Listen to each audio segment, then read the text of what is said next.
Johnny comes into penthouse 4 and grabs me. I don't know why. I don't know what he was doing, but at one moment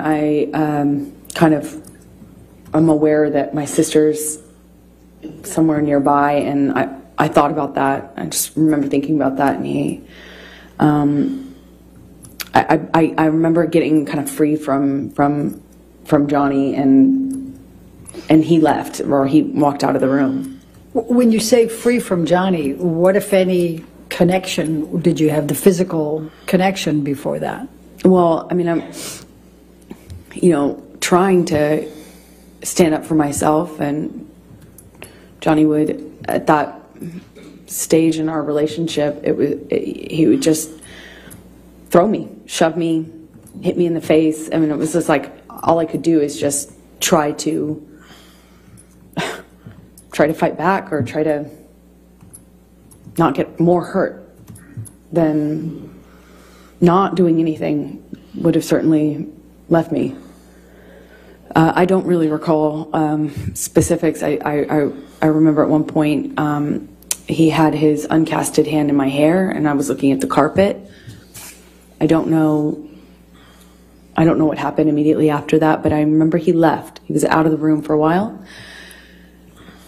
I don't know how we got into, I think I heard him in P5. Again, this is the neighboring apartment of that. So there's P4 in between, and P5 is the corner. And that apartment was empty, basically. And so I used it, the top bedrooms, the bedrooms on the top floor as my closet, and then it had another level, the mezzanine, which is it hung over the rest of the bottom floor, and I used that as my office. And the bottom floor is, of course, the living room with just some sparsely decorated, just some big couches and a low table. And I I hear him in penthouse 5, and on the lower level also is another painting studio, like painting area of mine. So I go in there because I hear him, and he's screaming, but I don't know why. I don't know who he's. My understanding was he was screaming at me, but I wasn't in that apartment. I could hear him, and when I heard him, I came into penthouse 5, and I have to go down the stairs, and I went down the stairs to the mezzanine level where my office was, and I could see him and a security guard and Debbie, the nurse, and he was sitting on the sofa when I first walked into the room, and he kind of stood up, was drinking Red Bull and screaming at me, and Debbie came up the stairs because I'm screaming back at him. She came up the stairs, I think, and while she came up, I was supposed to kind of comfort me, and while I was up on the mezzanine floor, Whitney came down, and he threw the Red Bull can up at me, certainly, but it kind of either hit or narrowly missed Debbie.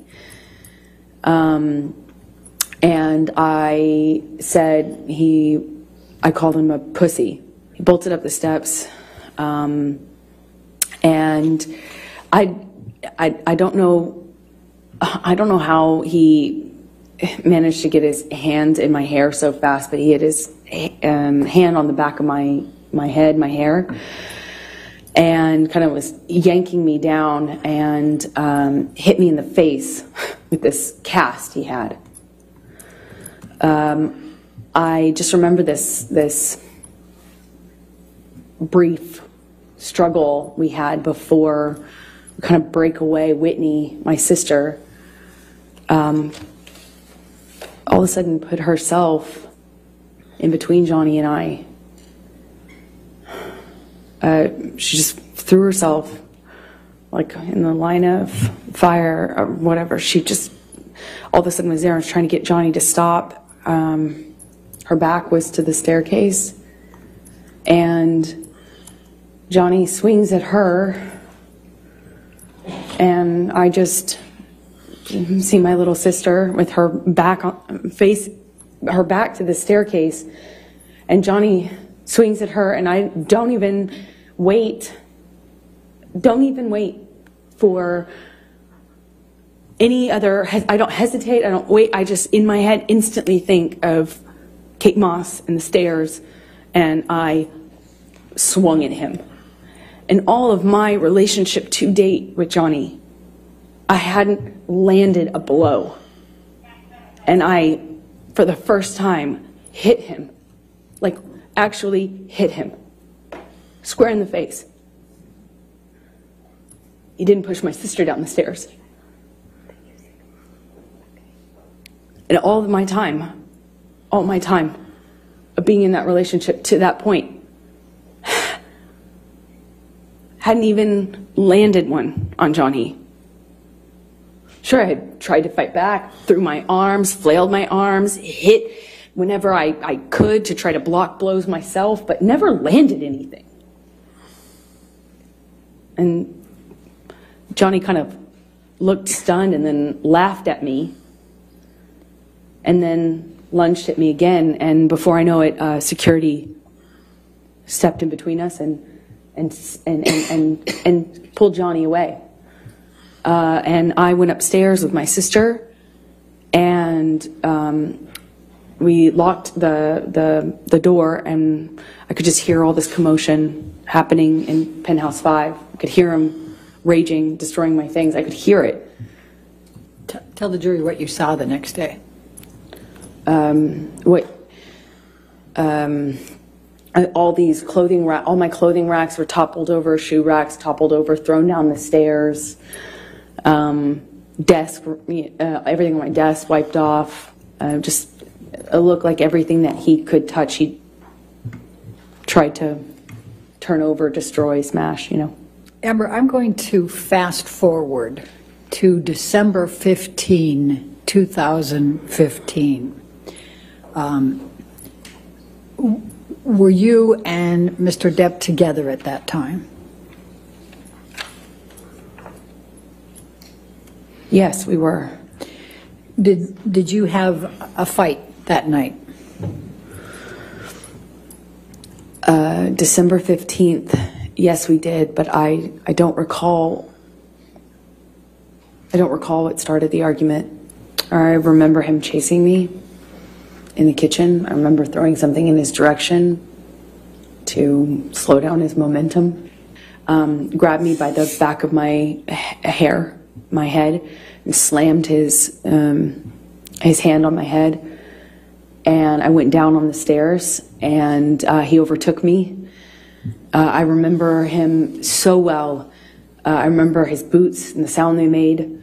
I remember him grabbing my hair, my head, and kind of dragging me up the stairs the rest of the way.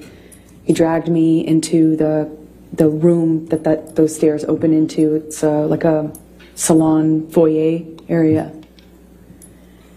And we had this argument that kind of, you know, was a shoving match that I was losing. By the second or third shove, he sent me toppling over this chaise lounge, like a little low-lying sofa seat. And I hit my head on the brick. I remember I stood up, and I remember Johnny asking me if I wanted to go. And he did that thing where he's like challenging me. He said it in that way, challenging me to stand up and get back up. And when I did, he said, "Oh, you really want to go now, tough guy?" Shoved me back down. "Oh, you really want to go, huh? Oh, you're so tough." I stood back up again. This time he hits me in the face. I stand back up and look him right in the eyes. And it was just a really still moment. I'll never forget it. Really still. And he balled up his fists, leaned back, and headbutted me square in the nose. Just, it's one of the few memories I have in this long relationship that I actually remember the physical pain in that moment, you know, just searing. And I remember thinking, you have your hands free. You know, like I had time to think. You have your hands free. You could have hit me with your hands. Why did you headbutt me?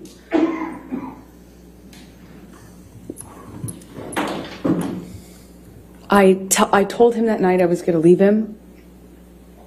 I went through his office to go into the other room where I kept all my stuff. We had another struggle. He overtook me. I was trying to hit him off me. I was trying to get him to trying to get his body off of me, and he was just pummeling me. I don't know how else to describe what I was. I went down to the floor. I remember being on top of me, and he's screaming and swinging at me while I was on the floor. He had me by the hair and dragged me the rest of the way from the office into the neighboring room, the neighboring apartment. He wrestles me, drags me up to the bed, throws me down onto the bed. It kind of wrestles me down onto the bed. And he kneels on my back with one leg, and he's punching me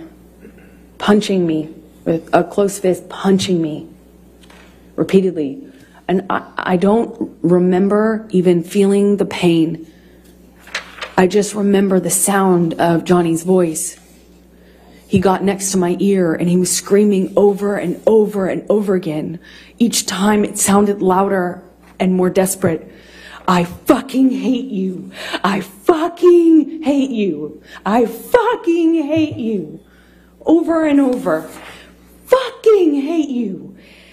And then pounding the back of my head, pounding it with his fist. And I don't even remember feeling pain. I just could hear myself scream until I couldn't hear myself anymore. I could just hear him say that he was going to kill me. And without knowing what Rocky said. I eventually, she called the nurse Erin. She got something out of the freezer for my face. She did a concussion check with Erin on the phone.